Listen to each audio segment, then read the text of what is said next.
दोस्तों, यह जीवन इतना बड़ा नहीं जितना बड़ा आप इसे सोचते हैं, पर क्योंकि आपको लगता है कि आपका जीवन बहुत लंबा है, इसलिए आप अपनी ऊर्जा को बेवजह की चीज़ों पर बर्बाद कर देते हैं, जैसे ईर्ष्या, घृणा और लालच। दोस्तों, क्या आप सोच सकते हैं कि कोई व्यक्ति अपने पूरे जीवन को किसी से ईर्ष्या करने में बिता देता है?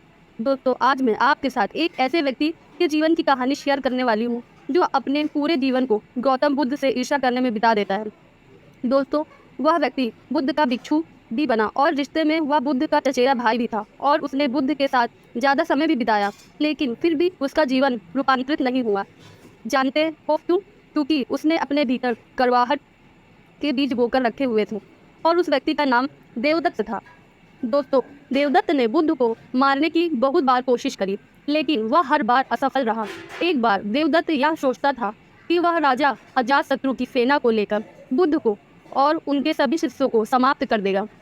देवदत्त राजा के पास जाता है और उनसे कहता है कि राजन, आप मुझे अपनी सेना दे दीजिए और मैं आपकी सेना के मदद से उस बुद्ध और उसके संघ को समाप्त कर दूंगा। लेकिन इस बार भी देवदत्त असफल हो जाता है, क्योंकि अब तक राजा अजातशत्रु भी गौतम बुद्ध के अनुयायी बन चुके थे। राजा देवदत्त से कहता है कि बुद्ध को मारना तो बहुत दूर की बात है, अगर उनकी छोटी सी खरोच भी आ गई तो मैं तुम्हें मार दूंगा। मैं सोचूं तो अभी तुम्हें मृत्यु दंड दे सकता हूँ, लेकिन जाओ, मैं तुम्हें छोड़ता हूँ, क्योंकि अब मैं बुद्ध का अनुयायी हूँ, इसलिए बेवजह की हिंसा मुझे शोभा नहीं देती। बुद्ध को अगर किसी ने एक बार भी खुले दिल से सुन लिया तो वह कभी भी बुद्ध से ईर्ष्या नहीं कर सकता। उस समय तो देवदत्त वहाँ से चला जाता है, लेकिन वह तय करता है कि वह अकेला ही बुद्ध की हत्या करेगा। उसके कुछ दिन बाद बुद्ध अकेले ही भिक्षा के लिए एक पहाड़ी के रास्ते से जा रहे होते हैं। देवदत्त उस मार्ग में पहले से ही छिपा हुआ बैठा था। उसका उद्देश्य था कि मौका मिलते ही वह बुद्ध पर हमला करेगा। जब बुद्ध देवदत्त के निकट जाते हैं तो देवदत्त एक वृक्ष के पीछे छिप जाता है, क्योंकि इतनी हिम्मत बुद्ध के शिष्यों में भी नहीं थी कि वे बुद्ध पर सामने से वार कर सकें। इसलिए देवदत्त भी पीछे से वार करता है। वो बुद्ध के ऊपर पीछे से खंजर फेंक कर मारता है, लेकिन उसका निशाना चूक जाता है। इतने में ही देवदत्त को सामने से कुछ लोग बुद्ध की तरफ आते हुए दिखाई देते हैं, जिसके कारण वो फिर से पेड़ के पीछे छिप जाता है। वो लोग बुद्ध के पास जाकर बुद्ध को प्रणाम करते हैं और बुद्ध के साथ ही गाँव की तरफ जाने लगते हैं। बुद्ध के जाने के बाद देवदत्त यह सोचता है कि शायद बुद्ध की मृत्यु खंजर से नहीं लिखी होगी, इसलिए देवदत्त बुद्ध को मारने के लिए कोई और योजना बनाने लगता है। उसके बाद देवदत्त एक छोटी सी पहाड़ी पर चढ़कर बैठ जाता है। उस पहाड़ी पर छोटे छोटे बहुत सारे गोले पत्थर थे, जिसे आसानी से नीचे धकेला जा सकता था। उन पत्थरों का आकार कुछ ऐसा था कि अगर किसी के सिर पर गिर जाए तो उसकी मृत्यु निश्चित थी। उस पहाड़ी के नीचे से आने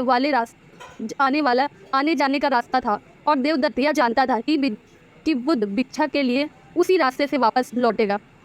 इसलिए देवदत्त वहीं पर छिपकर बुद्ध के आने की प्रतीक्षा करने लगता है। कुछ समय प्रतीक्षा करने के बाद देवदत्त देखता है कि बुद्ध उस पहाड़ी के नीचे जा रहे हैं। बुद्ध को देखते ही देवदत्त पहाड़ी से नीचे पत्थर फेंकने के लिए तैयार हो जाता है। जैसे ही बुद्ध उस पहाड़ी के नीचे से जाने लगते हैं, देवदत्त ऊपर से पत्थर धकेलना शुरू कर देता है। उन पत्थरों से बुद्ध को तो कोई नुकसान नहीं पहुंचता, लेकिन पत्थर धकेलने के कारण उसका पैर फिसल जाता है और पहाड़ी से लुढ़कते लुढ़कते वह नीचे गिर जाता है। उस पहाड़ी से नीचे गिरने के कारण वो बुरी तरह से जख्मी हो जाता है। बुद्ध यह जानते हुए भी कि देवदत्त उनके प्राण चाहता है, फिर भी वे उसे जख्मी हालत में अपने बिच्छुओं के साथ उपचार करने के लिए ले आते हैं। यह देवदत्त का अंतिम समय था, यानी कि देवदत्त ने अपना पूरा जीवन बुद्ध से ईर्ष्या करने में बिता दिया था। देवदत्त अब बेहोश था और अपनी अंतिम सांस गिन रहा था। उसकी आंखों के सामने से उसका पूरा जीवन गुजर गया, लेकिन इस बार उसकी आंखों में पश्चाताप के आंसू थे और उसे अपनी गलती का एहसास हो रहा था। उसे अब यह बात समझ आ गई थी कि जिससे कि वह प्राण लेना चाहता है, वही उसके प्राण बचाने के प्रयास कर रहा है। देवदत्त की आंखों से अब बहुत आंसू निकल रहे थे और वह बुद्ध की तरफ देख रहा था। बुद्ध उसके शरीर पर लेप लगा रहे थे।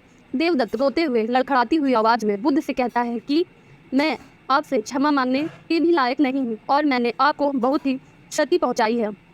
पर बुद्ध कहते हैं कि मुझे तो कुछ याद ही नहीं। बुद्ध के ये शब्द सुनते ही देवदत्त की आंखों में आंसू की धारा बहने लगी और वो दोहराता है, बुद्धं शरणं गच्छामि, बुद्धं शरणं गच्छामि, धम्मं शरणं गच्छामि, संघं शरणं गच्छामि। दोस्तों, बुद्ध कहते हैं कि बुद्ध, संघ और धर्म हर मनुष्य के अंदर में ही है और स्वयं को जानने की क्षमता बुद्ध है। जागने के बाद हम जिस पथ पर चलते हैं वह हमारा धर्म है और स्वयं के मन को एकाग्रित करना यानी उसे केंद्रित करना संग है। ये तीनों रत्न सभी लोगों के अंदर हैं। उसके कुछ क्षण के बाद देवदत्त अपना शरीर त्याग देता है। दोस्तों, मैं आपसे पूछना चाहती हूँ कि देवदत्त ने जैसा जीवन जिया, क्या वह जीने लायक था? क्या नर्क किसी और जगह का नाम है? हमें नीचे हुए कमेंट बॉक्स में कमेंट जरूर कीजिएगा।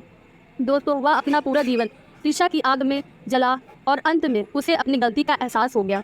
क्या गलती का एहसास करने के लिए मृत्यु आवश्यक है? और क्या मृत्यु आने पर ही हमें यह एहसास होगा कि ईर्ष्या, घृणा और लालच ये सभी चीज़ें व्यर्थ है? क्या उससे पहले हम इस जीवन को सुंदर नहीं बना सकते और इसे जीने योग्य नहीं बना सकते? दोस्तों, यह कहानी यही समाप्त हुई। आगे की कहानी सुनने के लिए हमारे चैनल को सब्सक्राइब करना ना भूलें।